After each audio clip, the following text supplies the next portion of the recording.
Hi, everyone. I'm Eric K. Washington. Thank you all for coming, and I thank the Schomburg for inviting me to moderate today's panel. I'm the author of the biography Boss of the Grips, The Life of James H. Williams and the Red Caps of Grand Central Terminal. That book generated my current work on a biography of early 20th century Harlem actor Richard Huey, who was based right on this very block, as well as a group biography centered around Manhattan's former colored school number 4, a 19th century schoolhouse that New York City designated an official landmark last year. I and my colleagues on this panel, my wonderful colleagues, are writers and members of Biographers International Organization, or better known as BIO. And we're especially honored and thrilled about this first partnership with our organization and the Schomburg Lit Fest. BIO is a nonprofit organization, about 700 members strong, that promotes the art and craft of biography, cultivates a diverse community of biographers, encourages public interest in biography, and provides educational and fellowship opportunities that support the work of biographers worldwide. Our numerous programs, activities, and awards to support aspiring and practicing biographers include the $5,000 Hazel Rowley Prize for Best Proposal for a first-time biographer, the Robert Nina Caro Research and Travel Fellowship, Biography Lab, which is an online forum on craft, and our wonderful Bio podcast series with nearly 200 live interviews with biographers talking about the work behind their works. I think everybody on this panel has been a subject of on the podcast or an interviewer or an interviewer on the podcast. And we are also sponsoring the upcoming Montgomery Conference in March 2025 with a noted keynote speaker, yet to be announced, but I know, which we believe is going to be the first national symposium devoted to Black biography. And I'm personally honored to chair and spearhead BIO's $5,000 Francis Frank Rolland Fellowship. Those handouts that are on your chair or that I gave you explain that. That's awarded to a biography in progress on an African-American figure or figures. The fellowship's 19th century namesake was an author and activist. Her groundbreaking biography of Martin R. Delaney in 1868 made her one of the first recorded African-American biographers and also prompted the Black press to urge more biographies of African-Americans. A century and a half since then, current events suggest that Black biographies are still needed, perhaps now more than ever. These are dangerous times. We're witnessing concerted efforts across the country to alter or purge African-American narratives from history textbooks, the wholesale banning of books by Black authors or on Black subjects, the slashing of library budgets, and even the threatened criminalization of librarians through acts of legislation. Luckily, the call to action for more Black biographies is well represented by the three distinguished writers to my left sharing this stage, who I'm now honored to introduce. Tamara Payne at the far left, or at your right, I guess, is a fellow Bio board member. She's the 2021 Pulitzer Prize winning co-author of The Dead Are Arising, The Life of Malcolm X, written with her father, 1974 Pulitzer winning journalist Les Payne. After her father's sudden passing in 2018, Tamara carried on and finished his life's work. In addition to the Pulitzer, The Dead Are Arising won the 2020 National Book Award, the 2021 NAACP Image Award for Outstanding Literary Work of Biography and Autobiography, and the Malcolm X and Dr. Betty Shabazz Memorial and Educational Center Vanguard Award. Gretchen Gerzina, to Tamara's right, is a fellow Bio board member also, and she's the author or editor of 9 books, including Black England, A Forgotten Georgian History, Black Victorians, Black Victoriana, and Britain's Black Past, as well as the Pulitzer and National Book Award nominated Mr. and Mrs. Prince, about the formerly enslaved Lucy Terry and her husband Abijah Prince. Gretchen is the Paul Murray Kendall Professor of Biography at the University of Massachusetts, Amherst, which recently awarded her the Chancellor's Medal, its highest faculty honor. Her numerous prestigious grants include the Fulbright, National Endowment for the Humanities and Guggenheim, and election to the American Antiquarian Society and the American Academy of Arts and Sciences. And to my immediate left is Tanisha C. Ford. She's a historian, cultural theorist, and the author of 4 books. Her most recent book, Our Secret Society, Mollie Moon and the Glamour, Money, and Power Behind the Civil Rights Movement. Her numerous accolades include the 2024 NAACP Image Award for Outstanding Literary Work of Biography, Autobiography, and honorable mention from the Organization of American Historians, and her research has been supported by institutions including the Smithsonian Museum of American History, Harvard Radcliffe Institute, Ford Foundation, Andrew W. Mellon Foundation, and the Schomburg Center for Research in Black Culture. And they will each give a brief reading from their books before we talk. And Tamara, do you mind starting? Okay. Can you hear me? Great.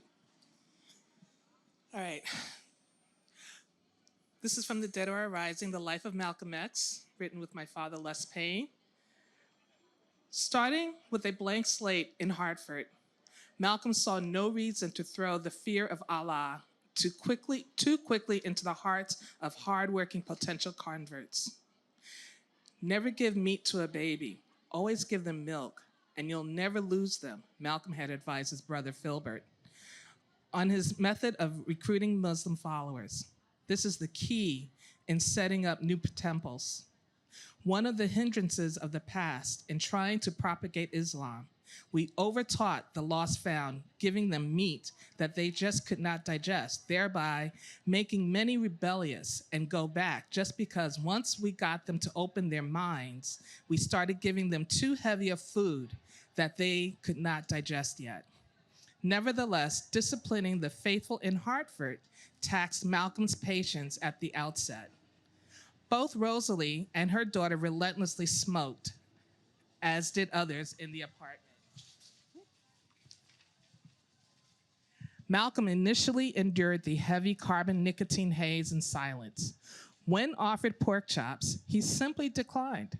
His famed upchuck-inspiring lecture on the sins of eating meat from the worm-infested swine would come later. Aside from the ethical reform and Muslim submission, it was Malcolm's clarion call for Black resistance to racism that pitched him beyond the outer reaches of Elijah Muhammad's strictly religious orbit. Awaiting permission to shake up Detroit, not to mention the messenger's own Chicago headquarters, Malcolm is insensitive to the risk and possible danger posed by his aggression on the turf of his elders. In pushing against what he took to be apathy, if not sloth, he sincerely saw himself as promoting not himself, as insiders would charge, but Elijah Muhammad. Along the way, he sought to make himself indispensable, as he had in every job he held since his days as hustling sandwich man on the New Haven Railroad. The messenger had to chastise me on some point during nearly every visit to Chicago, Malcolm wrote of this period. I just couldn't keep from showing in some manner that with his ministers equipped with the power of his message, I felt the nation should go much faster. Shaped by his segregated Southern upbringing and narrow education, Elijah Muhammad's vision for his vanguard religious cult was too provincial to keep pace with Malcolm's more open-minded ambitions for building a truly national Black movement. The messenger once warned his young minister that speed, although perhaps desirable, could destroy an old car. On another occasion, he sharply chastised Malcolm's critique of an inefficient, though reliable Muslim minister, telling Malcolm, I would rather have a mule I can depend upon than a racehorse that I can't depend on. The FBI kept abreast of such fissures. In fact, the Bureau was eager to foment greater discord between Malcolm and Elijah Muhammad. In time, special agents working out of the Hartford Post Office recruited Bellevue Square residents to provide inside information in exchange for payments. These FBI informants attended Black Muslim meetings and then summarized Malcolm's lectures, listing the names of attendees and supplying schedules of all Nation of Islam events in the Hartford area. These factoids began making it into Bureau memoranda, which were then filed by the special agent in charge of the New Haven field office. Unaware of this heavy federal and local police surveillance, Elijah Muhammad's national spokesman continued to dramatically increase the Hartford enrollment and to step up its overall educational level. The Thursday night group that Malcolm had nourished from the cradle up moved from St. John Home to a second floor space over the Parsons Theater. Elijah Muhammad granted the Hartford Muslims the title Temple Number 14. At the end of 1956, Malcolm proudly wrote Elijah Muhammad, "The East Coast has many rough spots due to the newness of the Muslims, but overall, the dead there are rising."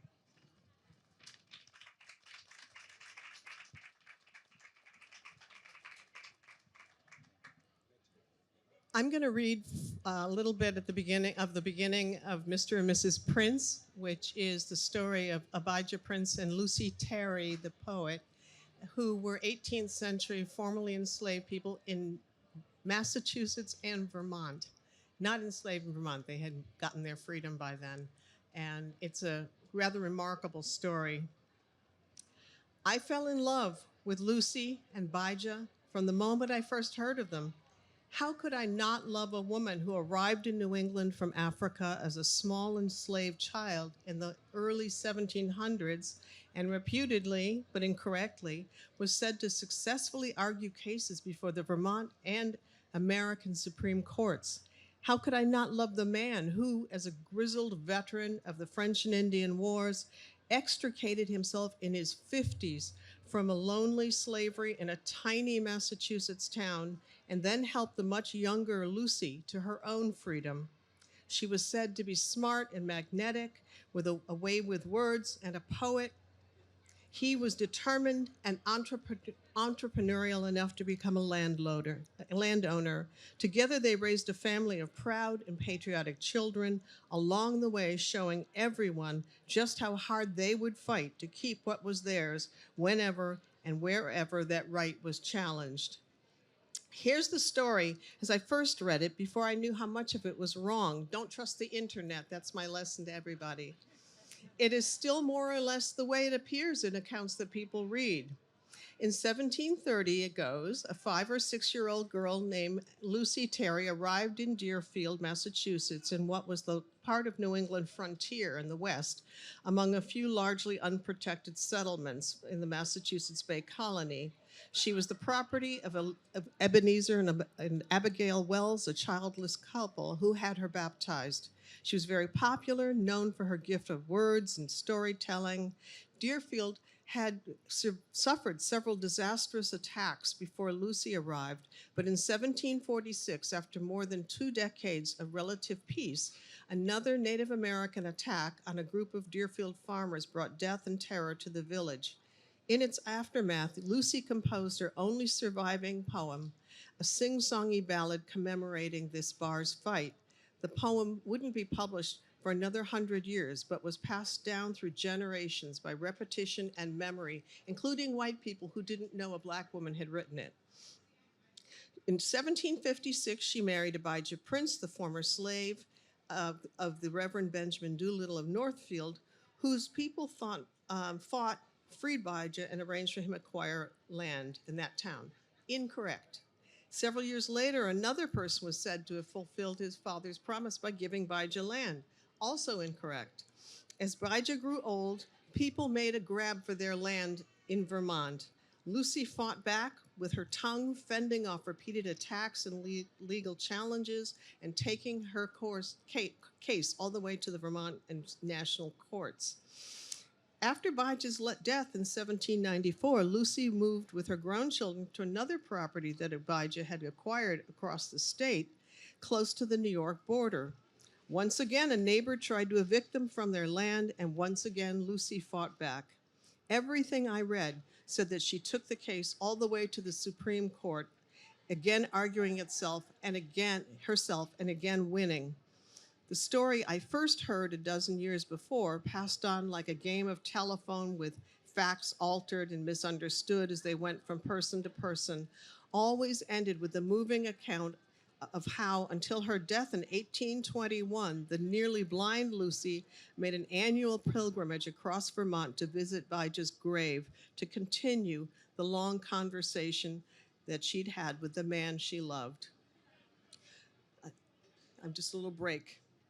A newly minted Connecticut minister named Benjamin Doolittle is at the heart of Bijah's story.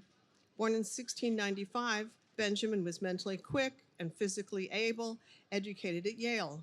When he graduated in 1716, he was asked to try life in a largely unprotected establishment lying outside of the older towns of Springfield and Northampton. A month before he left the calm and relatively cultured safety of Connecticut for the decidedly riskier life of a minister in an area under repeated attack by the French, who disputed ownership of the territory, and their Native American allies, Benjamin married. It would take a strong and adventurous woman to embark upon such a precarious life, and he had found such a one in Lydia Todd, a 20-year-old schoolteacher from a prominent North Haven family. Her parents were able to provide her with a handsome dowry, an enormous amount in a time when money was rare and banks non-existent. Lydia would prove to be every bit as hardy and self-reliant as Benjamin hoped. They married in October 1717 and headed to Northfield, taking with them Abijah Prince, a 12-year-old enslaved boy, a common gift in New England for a newly ordained minister. As I put these pieces of the Doolittle family together and their history, I became speechless. I had just understood an astonishing and wholly unexpected fact, that when Lydia Todd married Benjamin Doolittle, a member of my ancestral family had become the owner of Abijah Prince.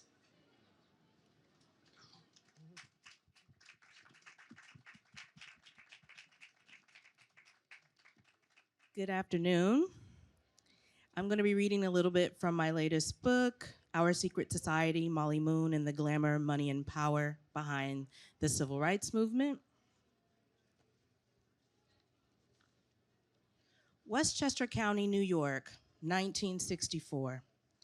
National Urban League Guild founder Mollie Moon surveyed the grand room of the Rockefeller family's Pecanical Hills estate, sizing up the classic floral centerpieces that sat atop tables covered in crisp white linen. The classic gold Chiavari ballroom chairs added an opulent touch.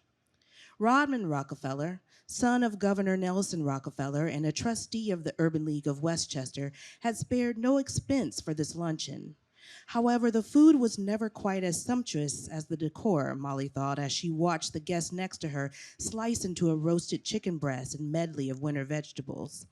She could hear a room full of sterling silver forks pinging lightly as they struck fine porcelain plates.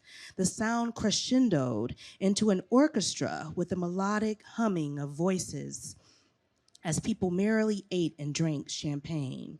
It was February 26, 1964, and Robin had invited an interracial group of 90 celebrities, politicians, and civic leaders to his family's sprawling Westchester County estate to raise $500,000 to support the local Urban League's economic empowerment initiatives. Mollie hadn't planned this event, but over the past 25 years, she had planned events just like it. Her illustrious career as a premier fundraiser for the National Urban League Guild had led her to plan events that were attended by many, including the right people, politicians, artists, European aristocrats, and philanthropists. She brought them together in the right rooms. In fact, her reputation as the doyenne of Harlem society was solidified once she'd proven time and time again that she hosted Black New York's most extravagant galas. The savvy Mrs. Moon had a knack for getting potential donors just lubricated enough on vintage champagne so that they would open their family coffers to give generously to the National Urban League. The parties Mollie Moon staged were the stuff of legends. Every newspaper from New York to Los Angeles spilled tons of ink covering Mollie's annual costume affair, the Beaux-Arts Ball. Since the inaugural ball in 1941, it had been a major winter social event. Tickets were sold by vendors across the city and were priced on a sliding scale, so everyone from weary Black subway workers to the rising stars of stage and screen could attend. The Guild's far more exclusive summer party was an invitation-only fundraiser designed to fet the Urban League's most loyal A-list donors, including the men of the Rockefeller family, who were Mollie's personal friends. Mollie Moon was pulled out of her reminiscences by the sounds of a butter knife tapping a champagne glass. The event's toastmaster, Wall Street investment banker Carl Fortheimer Jr. was politely gesturing for the room to quiet down so he could bring the featured speaker to the dais. Dr. Martin Luther King Jr., dressed in a conservative dark suit and tie, made his way to the podium, commanding the audience's attention from the moment he stood up. Private events like this one at the Rockefeller family's Pocantico Hills estate received scant coverage in the national newspapers. Most of the people involved, the millionaires, the activists, and the power brokers like Mollie, did not want the general public to know just how money flowed to the civil rights movement, from whom or who had brokered the deal. Theirs was a secret society of money movers and influencers. Our secret society lifts the veil from this sometimes opulent, sometimes grimy world of fundraising. By piecing together Mollie Moon's coveted Rolodex, we can chart her rise from leftist social worker to famed African-American fundraiser as the Harlem Renaissance folded into the civil rights movement. We can see the strategies, odd alliances with the white philanthropic upper crust, and networks of African-American grassroots organizations, celebrities, and millionaire business people who have been relegated to the margins of US history. Political intrigue, compromise and confrontation, beautiful gowns and luxury hotels, protests and violent uprisings. It's all a part of the story behind the civil rights movement. Thank you. Oh, hello? This is wonderful. But for all three of you, but particularly Tanisha and Gretchen, what led you to write about your subjects? It's a strange thing. I fully believe in the fact that when you're writing someone's biography, at some point that person has to give you permission to write it. And they may be long dead and gone. Bijah and Lucy died 250 years ago. But I would distinctly remember the day that I stood in their cellar hole in Vermont, in rural Vermont, up a dirt road that almost nobody traveled on, and felt them telling me to go ahead and tell their story. And after I got that permission, everything started to fall into place. All the things that have been hidden in the archives appeared. I would open things up and there would be minutes of a meeting that had taken place 200 years ago and nobody had noticed them. And so I really felt that sometimes you're called to do something and other times you work really hard on a subject and then you think it's the wrong thing and it's not working. But I think in every book I've written, somebody in there has said that this is the thing you have to do. Tanisha?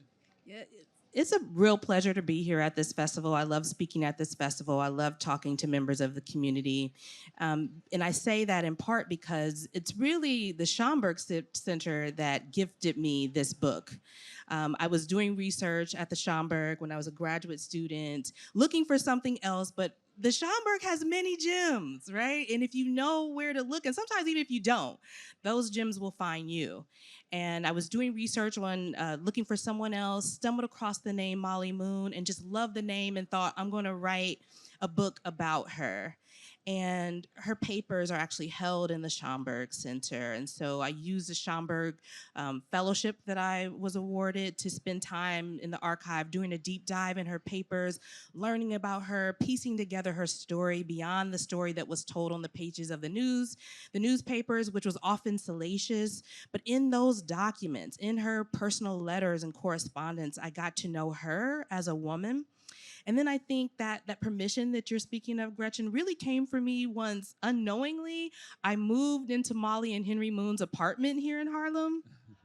I moved on their floor in their building on St. Nick. And to me, that felt like kismet. And it did feel like that kind of permission that my own personal desires and interests as a researcher met ancestral knowledge and an ancestral gift for me.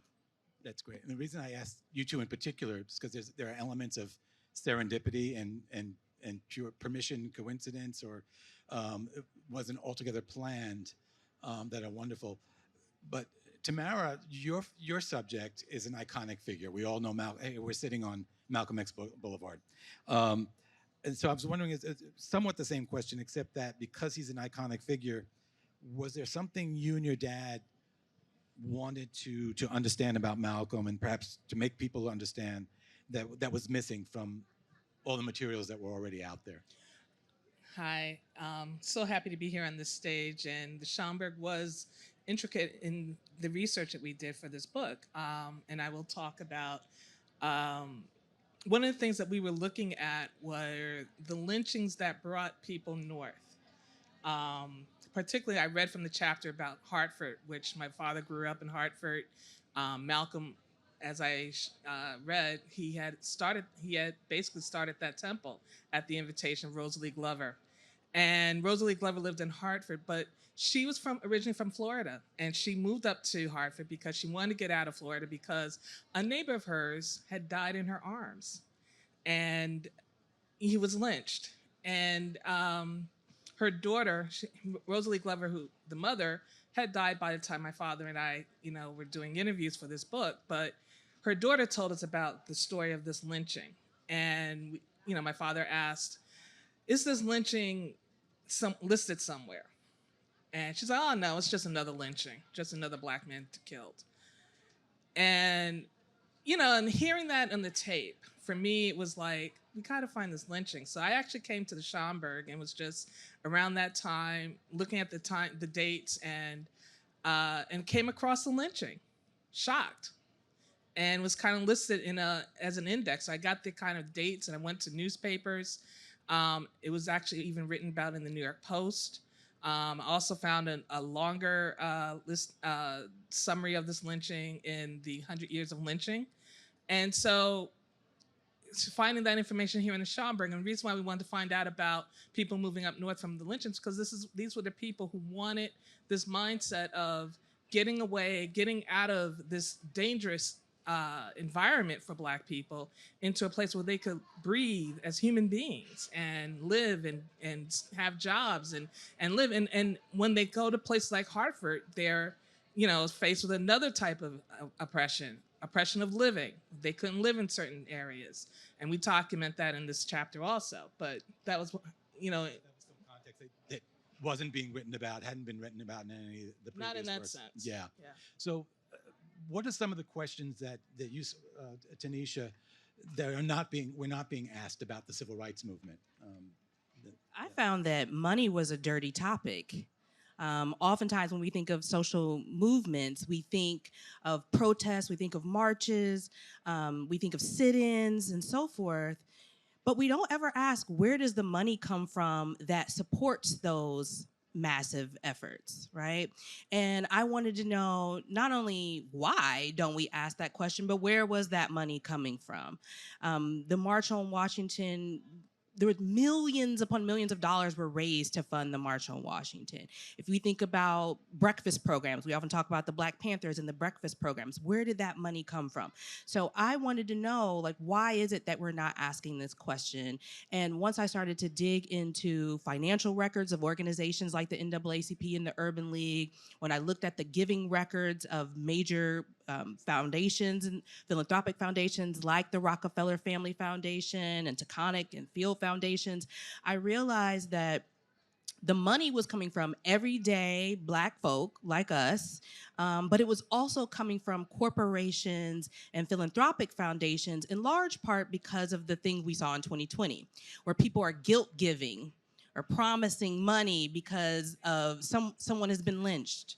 Someone has lost their home. And so it's really this navigation between everyday Black people and activists who are trying to control the means of the movement in order to seek real justice as they define it, and the wealthy hands of white influence who are trying to steer that movement into a direction that's not as radical or as militant. And so I wanted to understand those dynamics, and in so doing, tell this undertold story of the civil rights movement. And in the process, you were able to put a face on all of that general giving Exactly. to this one particular woman. Yes, Mollie with Moon. with this great name, Mollie Yes. Moon. And the same for Gretchen. I guess we all know a lot about slavery or have different notions about slavery. We very rarely think of slavery in Vermont. So were there particular questions that you felt were kind of urgent to respond to that we're not being asked about what we think we know about? Vermont actually was one of the first places to outlaw slavery. So they got there as free people who had their own property, and they had engineered the acquisition of that land. They were the first, among the very first non-Native American settlers of Vermont. And we never think about Black people being in Vermont and being amongst the first people to clear land and build a farm. So those questions were amazing to me. I was actually living in Vermont at the time, and their property was sort of over the hill from where I was sitting on my front porch. So for me, that question was not only how did they get there, but why did everybody else want to claim their story? Why did everybody else want to say, oh, my ancestor freed them when they hadn't, when they had done it themselves? How did they get this land? How did they manage to defend themselves when people came because they were jealous of their property, because they were a Black family living up there, burned down their hayricks, tried to send them out of town, and Lucy made a 3-day trip on horseback or in a cart to the General Council of Vermont, which is like the governor and council, in order to get an order of protection to save their property. So I had so many questions about them that I never really had asked myself before, because I mainly write about Black British people. I don't normally write about this. And I kept wondering why I needed to write this story. So I started doing the research, and it wasn't until I was 2 years into the research that I discovered that my white ancestral family had owned the man I was writing about. And that, to me, was not only mind-blowing, but it made me feel like I had been invited to dinner, and then you go in and sit down at the table, and then you realize you're in the wrong house. Because everybody in Vermont believed I was saying that I was descended from the princes. And I said, well, yeah, that would have been nice, but apparently not. It was the other way around. So they couldn't get their heads around this idea that there were not only Black people there, and if my family was connected to them, which I didn't know until I went through all these records. I wanted to know, how did they get there, and why do people find it so hard to believe that the American story about slavery and freedom is centered in other places and not in Vermont, not in Massachusetts, not in Connecticut, which was a huge slaveholding area. There were actual plantations growing the food in Connecticut that was shipped to the West Indies, to Barbados and other places, to feed the enslaved people there who were enslaved on plantations. So New England is all over this story. I want to harken back to a long, long time ago, but even not as far back as Lucy and Abijah. But in 1871, African-American civil rights activist William Matthews wrote in Frederick Douglass's New National newspaper, "What we want is not the frigid algebra of history so much as the brightly painted drama of actual life," arguing that the mission of biography is not only to store the mind, but reach the heart. Now, you all practice other writing forms. What did biography do for your subject and topic that an essay or a journalistic chronicle could not? For Malcolm X, it allowed him to breathe again, telling his life story and putting him in the context of him being a human being and his family, his parents, his brothers, but also in the context of what he was trying to do as far as building a Black movement, but understanding that this comes from the context of his parents being activists in the Marcus Garvey movement, the UNIA, and also understanding that this movement that he was basically born into, it followed him all the way to the end. I mean, at the end of his life, he's trying to build connections between African Americans in America as well as Africans on the continent, and he's mixing it up politically, and he's talking about it is important that we fight for our human rights here in America so that before we even get to civil rights. So it's like he's getting all of this, this teaching that was given to him from his parents in the home, and he's just been applying it throughout his life, particularly after There's a Detour, where here in Harlem, we know about his days where he was a hoodlum. But the thing about that, I would also say Malcolm's gift was in being able to speak to people who are educated and people who are on the streets and speaking in plain language. And one of the questions I will say that I don't think a lot of people talk about with Malcolm X is his use of language and how he used language and metaphors. It was just, it's rhythmically beautiful, but these metaphors they stay with you. I think of the metaphor he used when arguing with Louis Lomax about America being a sinking ship, and Louis Lomax says, well, I'm gonna go down with the ship, and Malcolm said, why? You don't have to. And I just feel that in the form of a biography, you have time, it's long form, you have time to allow the story to breathe and expand. And but it's a lot of work going through the research to find out the information that helps to cultivate the story of who Malcolm is in the context and the world that he was born into and the world that he navigated. Yeah, and you choosing biography as opposed to another form, you have the advantage of being able to harness the actual voice. It also helps that many of Malcolm's speeches are on tape and recorded. Right. For me, I started this project writing a short piece online for Harper's Bazaar, and it was about Mollie Moon's she was the first person to bring the Ebony Fashion Fair, a traveling fundraiser, to New York City. And that was great to give people a sense of what she does and how she does it.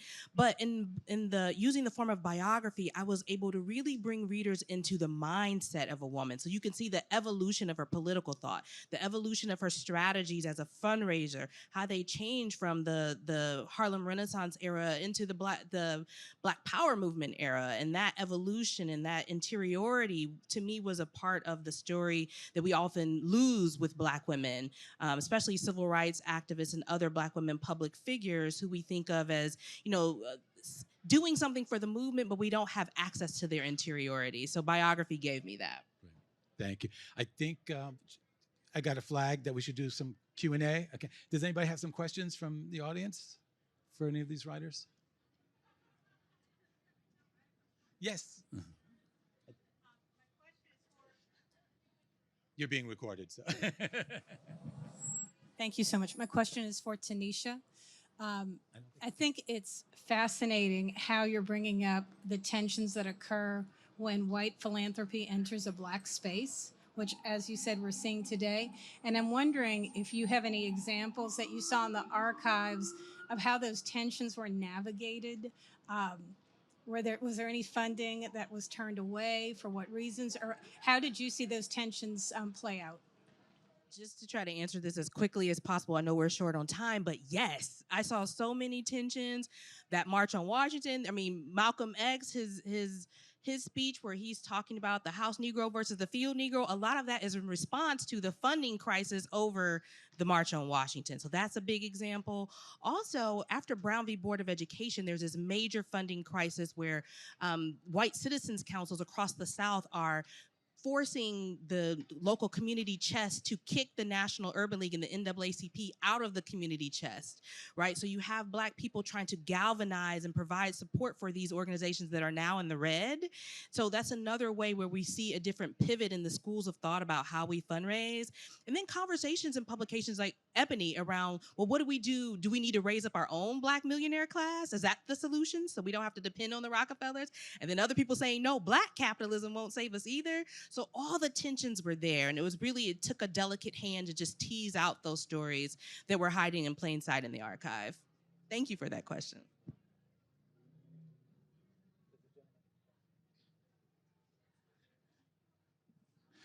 This question is for you also, Ms. Ford.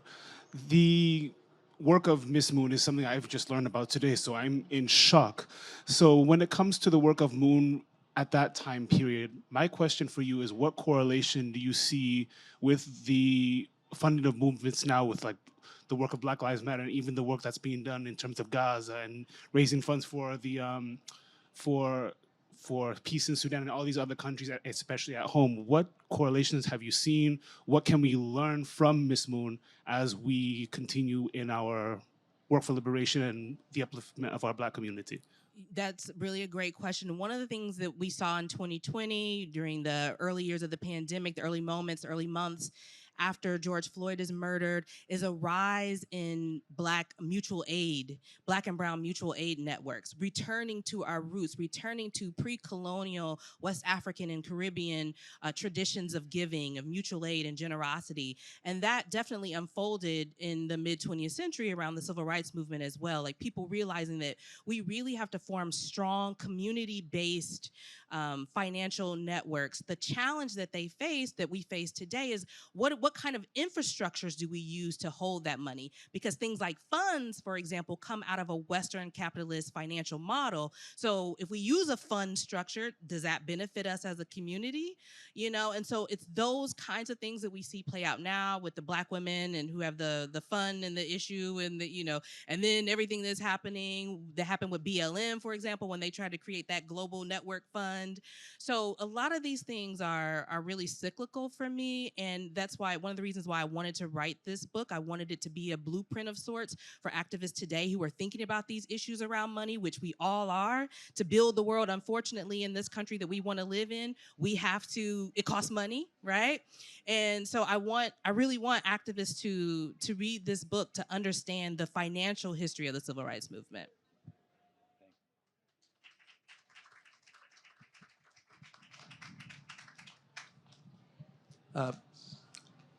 I grew up in a small town in Lancaster, Pennsylvania.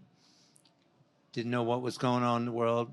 Went to Ohio State in '68, and I learned about military-industrial complex. Then I met the Panthers in Columbus, and I became a devoted student of Malcolm's writings.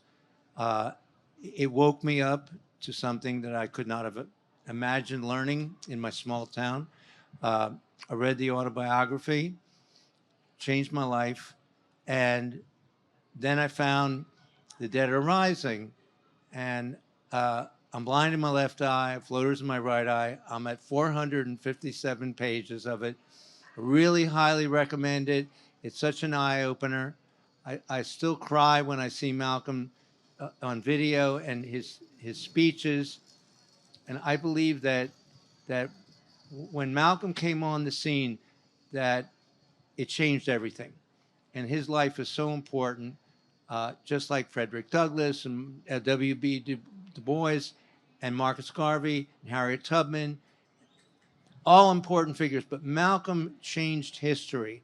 So I just really want to recommend to everybody to get The Dead Are Rising, because reading it, you get a sense so much more intimate in addition to the autobiography. So thank you. I came a little late. I'm not sure who you are, but I heard you speaking about it. I just want to take a picture with you afterwards. but to know Malcolm's life is to know how this country got turned on its heels and why J. Edgar Hoover said he was the most dangerous man in America. He was the most dangerous man to white America. And so I'm grateful for Malcolm's life, cut way too short. And thank you for your involvement in getting The Dead Are Rising. It's so important. I really recommend it. Thank you. Yeah. Thanks to everybody for coming and listening. There'll be books signed at the bookstore tent, the last tent by the entrance there. If there's any, I'm reading, those aren't my notes, those somebody else's notes. If there's any call to action to any of this, I would just say, continue to buy and read Black biographies, all biographies. And propose, if you're any writers out there who are working on biographies, look at the handouts that are on the table there. I've got plenty of them. Make your submission next fall to the Francis Frank Rollin Foundation for Black Biography, and listen to Bio's wonderful podcast if you want to listen to more writers of biography. Thank you so much.